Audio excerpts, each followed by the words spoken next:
To some people, it seems bizarre to give individuals like Peter Thiel, I think you may be familiar, he's quite contentious at the moment, the founder of Palantir. Mm-hmm. He's worth $42 billion and will be gaining an extra $19,400 a year. But you see that as justifiable because it reduces the backroom costs, the loopholes. Yes, but I think it's important to note that the citizen's income sits alongside a land value tax and some tax threshold changes. So someone like Peter Thiel would be, assuming that he owns property, which I think is a pretty safe assumption in a place like New Zealand, he would be paying a net higher tax rate. For sure. Yeah. Have you costed the savings on what it would save to simplify? Yep, so it's significant? Significant, yeah. I believe it's $1.7 billion in administrative savings across about 8 different departments.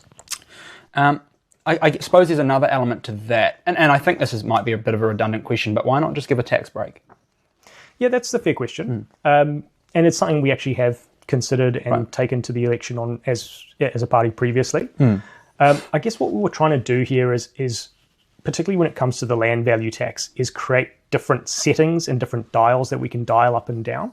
So the citizen's income itself becomes a dial. So you could dial it up, for example. So say there's a economic crash or AI job losses become quite excessive. You can dial up the citizen's income quite easily and quite quickly dial it down again. Same thing with land value tax. You know, if prices move in an unexpected way, you can dial it down, dial it up. The fundamental problem that we're trying to solve here is that currently we've got a very narrow tax base. Really, we only tax income in New Zealand.